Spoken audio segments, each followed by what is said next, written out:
Hey, Larry. Anyway, soft openings.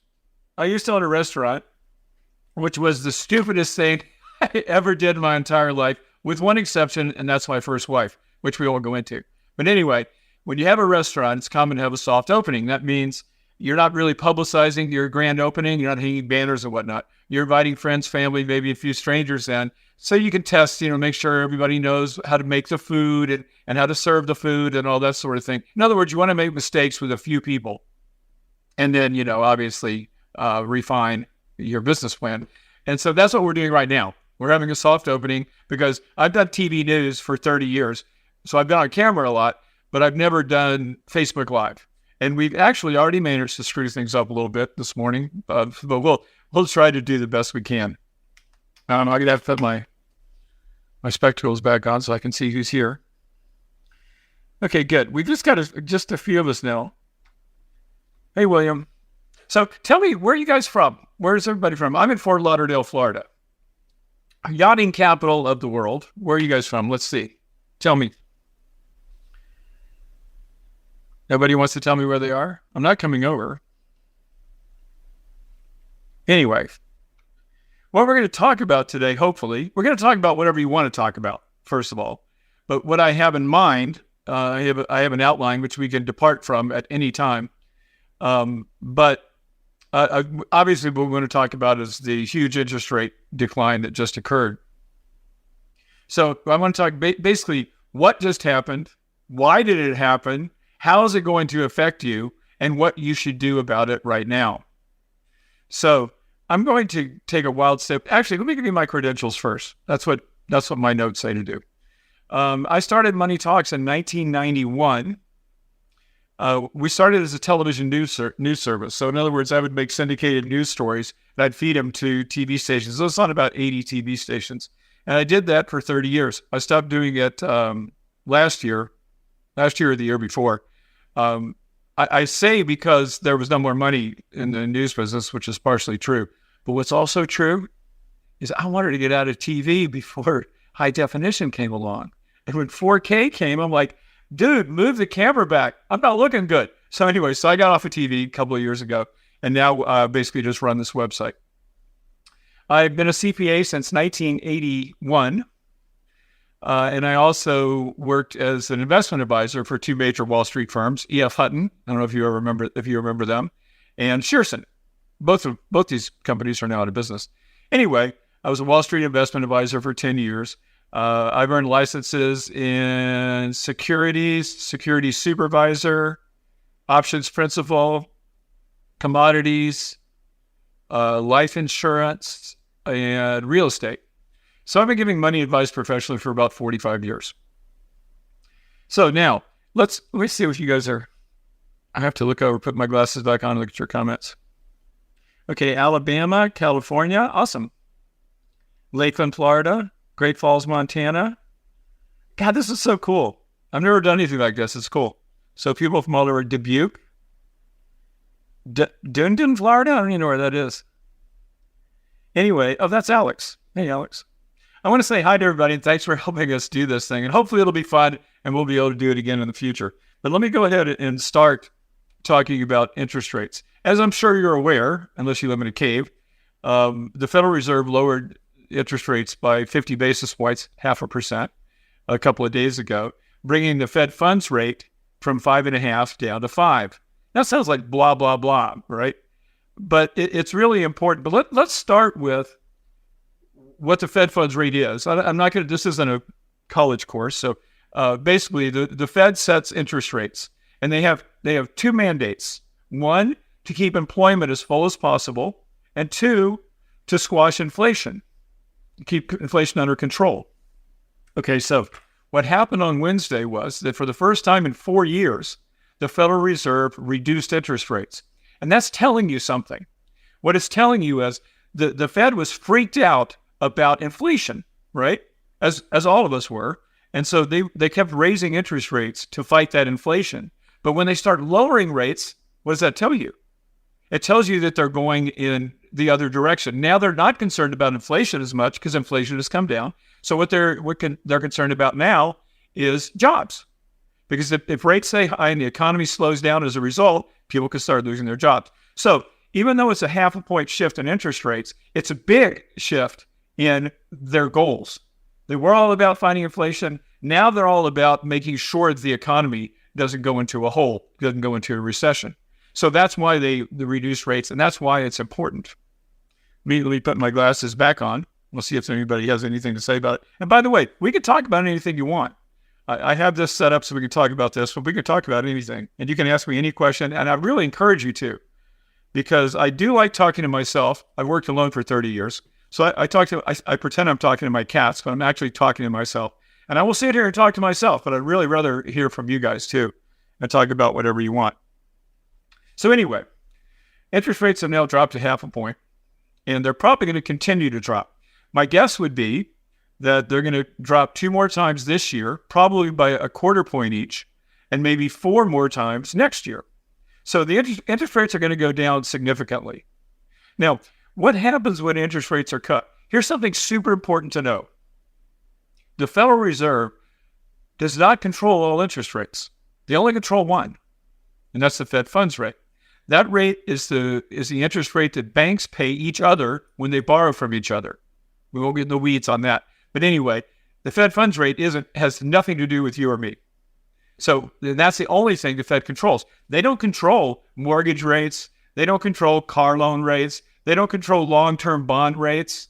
All they can control is this one super short interest rate. In other words, this is interest rate literally overnight that banks are paying. But now what banks do is they take that Fed funds rate and they add about 3% to it. And then that's called the prime rate. There's no law that says it has to be 3%. They may take that. So right now, let's back up. Right now, the Fed funds rate is 5%, essentially. It was 5.5%. Okay. So now it's 5. Banks add 3 points onto that, and the prime rate becomes 8. Now they could add 5 points onto it if they want. They can do anything they want. But generally, they add 3 points. So now, who gets the prime rate? The most secure borrowers, big corporations, usually rich people. In other words, most people don't even get the prime rate when they want to borrow money. But when the prime rate changes and it just lowered by 0.5%, then that's going to change a lot of other rates. It'll change the rates on car loans. It'll change the rates on credit cards.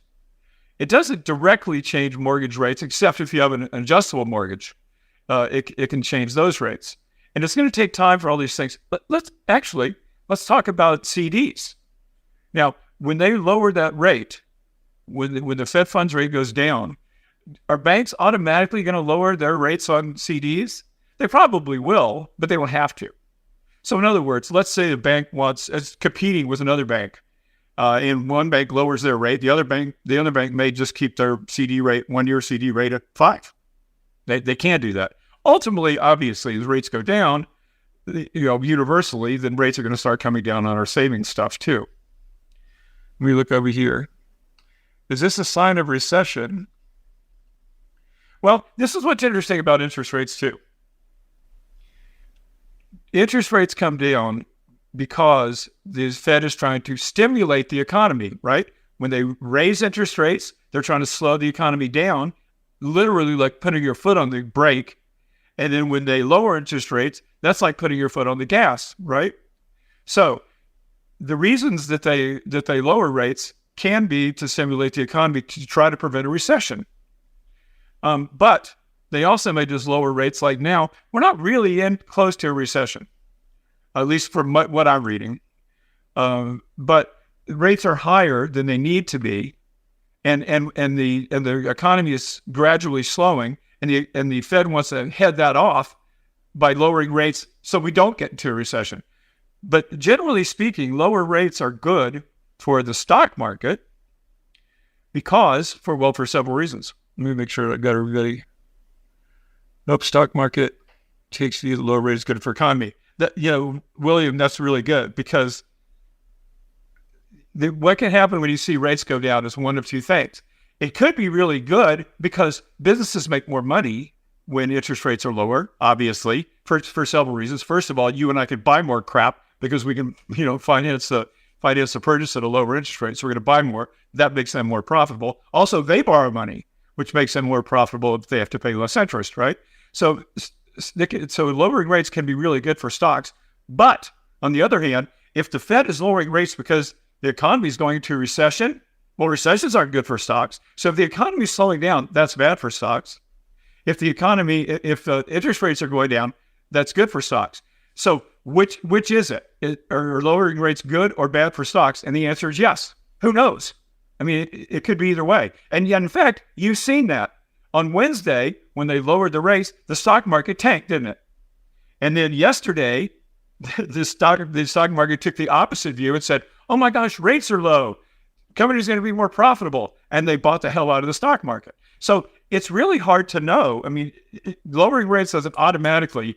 I can tell you this, though. Historically, when rates have been cut, especially when the stock market's at highs, it goes up. The average return is 18% over the next year. Since like 1970, that's been the case. So generally speaking, low rates are good unless the rates have been lowered because the economy sucks, if that makes sense. So right now, who knows?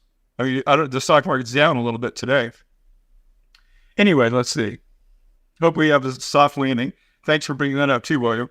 A soft landing meaning we managed to slow the economy enough to crush inflation, but not so slow that we go into a recession. That's what's called a soft landing. And I would argue that we're almost there now because we're sure not in a recession, and interest and inflation's back down to close to 2%.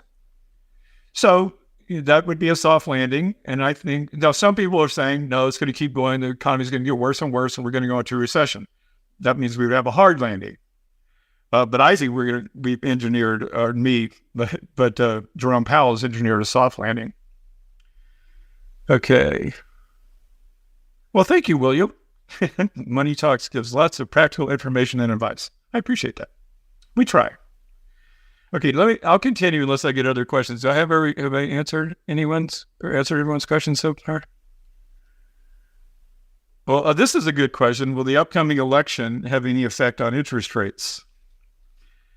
Well, the election should not affect interest rates at all. And I'm sure if you pay any attention to politics, I'm sure you've seen that Trump has said they lowered interest rates just before the election because that obviously makes Kamala Harris look better. I mean, the economy's better and blah, blah, blah. You're happy if your interest rates go down on your credit cards and everything.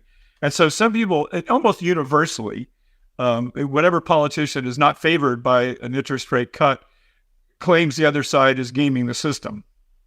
But in my opinion, which could be wrong, but I've been a Fed watcher for many years, and the Fed does what the Fed does. They're completely independent. They're not doing anything because of an election. And so, I don't think that they're a political outfit whatsoever. And what's actually kind of ironic, too, is that Trump is saying that he's pissed that Jerome Powell lowered rates. Jerome Powell's a Republican who he appointed. So this doesn't really hold water to me. And okay, William said, well, actually, let me specifically answer the question. Will the upcoming election have any effect on interest rates? No, it shouldn't. It shouldn't. And even the stock market, people think, well, the Fed's going to look at the stock market. Let's say the stock market takes a huge dump because of whatever happens in the election. Well, isn't the Fed going to come and try to stimulate the stock market? No, it's not their job. They don't care about the stock market. They don't care about the election. All their whole job, I just told you, two things: to keep employment as high as possible and to keep inflation as low as possible. That's it. They don't care about the stock market. Stock market goes down, it goes down. They don't care. And the unemployment rate, William, is very, very low. And that's a good thing, of course. It's obviously been lowered. I think it got as low as 3.5%. Now it's 4.5 or 4.3 or something like that. Anyway, employment's low historically. And as long as it stays under 5, and it probably will, the economy is fine. Now, let's talk about something, though, with the stock market especially. I'm a huge stock guy. I don't know if you guys know this. I own like 35 different stocks. I own some mutual funds as well, but I'm a stock guy. So I look at the stock market all day, every day. I watch CNBC at night. I mean, I'm huge into this. And I really like it. But anyway, the point is, since interest rates are now falling, would that make stocks go up? Generally speaking, I told you, probably will. because companies get more profitable. But, and this is a big but, maybe it already happened. I mean, the stock market's up 20% this year. And that was largely in anticipation of lower rates. And historically, the market typically trades at about, I think it's 15.7, call it 15 times earnings.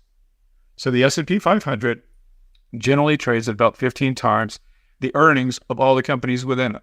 Okay. Now, right now it's trading at 21 times earnings. So that's historically high. So just because they lowered rates doesn't necessarily mean the stock market's going to immediately go up. It did yesterday, but it's not it may have already digested lower interest rates into stock prices. So I'm not a huge buyer of stocks here. In fact, I try to buy stocks when everything sucks, when the sky is falling. And I made a lot of money doing that. The last time I bought, I bought NVIDIA during the pandemic. And I put in 10 grand, so that were 220 grand. And I bought in 2009 when the market tanked then. So I'm typically not a buyer of stocks when the market's trading at 21 times earnings. I'm not a seller, but I'm not a buyer. That's where I am here. Anybody have any other questions? You're making me talk a lot. Making up my own stuff. Okay, so now we know what happened, and we know why it happened.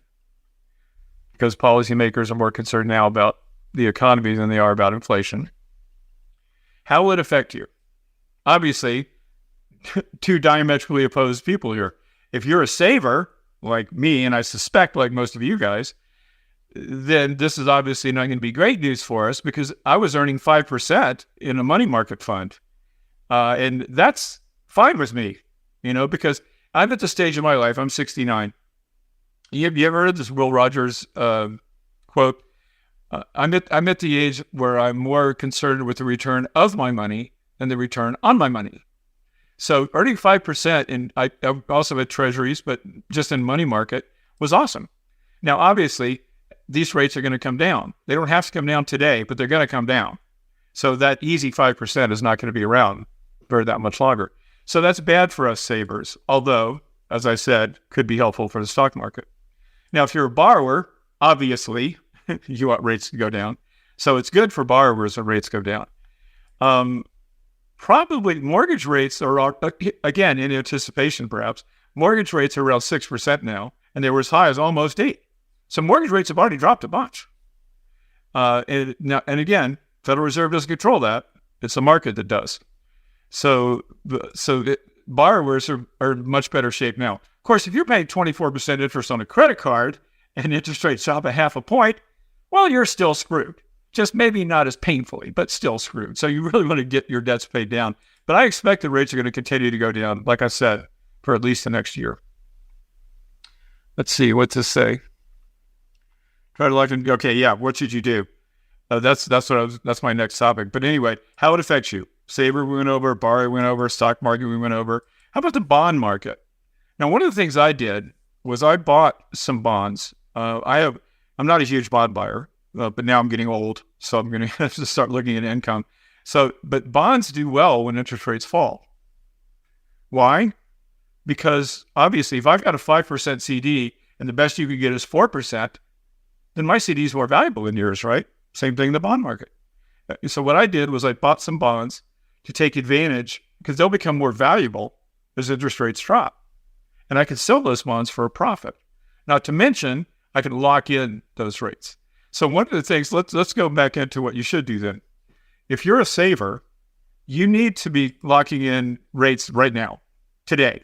I mean, if you want a 5% CD and you can find one today, you should buy it. Providing, obviously, you're not going to need the money. Or you could go and buy bonds, or you could buy bond ETFs. I bought a couple of them. In fact, I just checked them before we went on. I bought maybe 50 grand I put into actually junk bonds. They're lower rated quality bonds. And I did that a couple of weeks ago, and I'm up a few $100. Not a ton.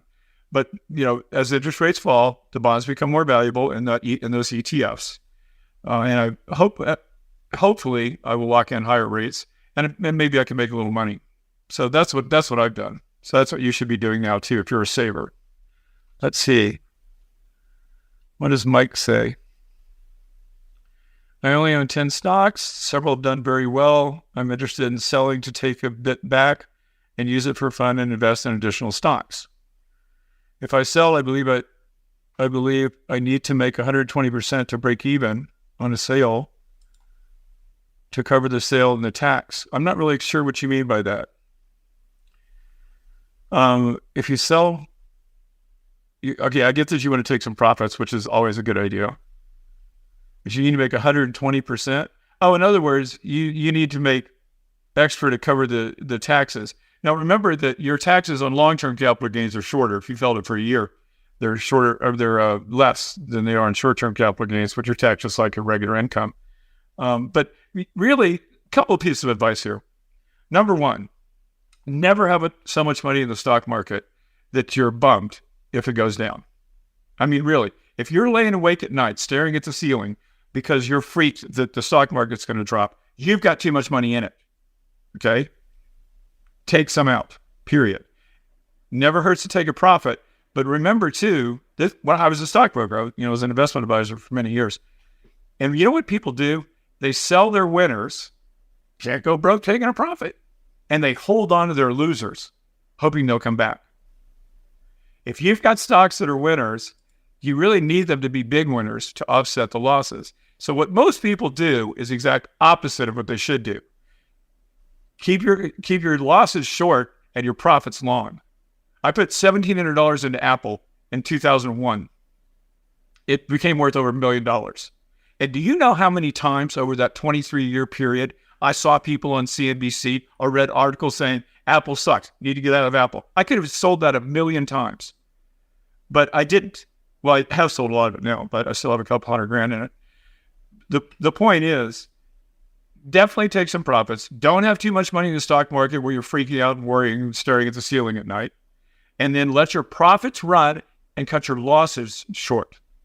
So if you want to, who is that? Mike. If Mike wants to take some profits, I hardly encourage it. I don't know that there's any 120% rule, but if you can, keep something for a year. But here's another piece of advice. Ignore taxes when it comes to stocks. Don't hold on to a stock so for another 18 days you can make it long term. Nice if you can, but if you make decisions like that, you could have your hat handed to you.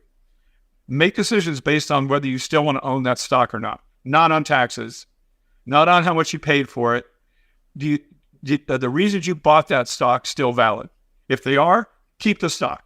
If they're not, sell the stock. Taxes be damned. Make decisions like that based on stuff like that. Okay, William, single bonds or bond ETFs? I have both. I actually most recently bought bond ETFs. All things being equal, you'd rather have a bond.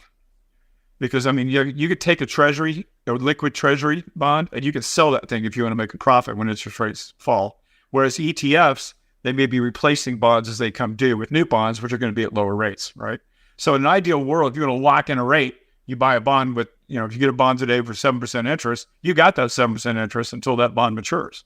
Whereas with an ETF, it's going to gradually the interest rates gradually go down as bonds come due and new bonds with lower rates go into the portfolio. So I'd rather have a bond. William also says use the 3-bucket system to reduce risk in the stock market. For those of you who are, oh wow, we've only got 2 minutes to 11:30. Okay, that went fast. Anyway, 3-bucket system, having a short-term funds so you don't have to touch your longer-term funds in stocks. If the market goes against you, then you've got some cash to ride it out. And that's a super, super great strategy. Well done. So 3 buckets, short, medium, long. And you've got your stocks in your medium or long, and you've got your shorts, so you don't have to sell your stocks if you need money. And I guess that means we're almost out of time. Well, I hope you guys had some fun, and I really appreciate you helping me do a soft opening on this thing, because we'll do it again if you want to. But I'd love your comments. Let me know, did I talk too much? I tend to talk too fast. So give me your comments, especially No, I'm just joking. Give me any comments you've got. I appreciate it, folks.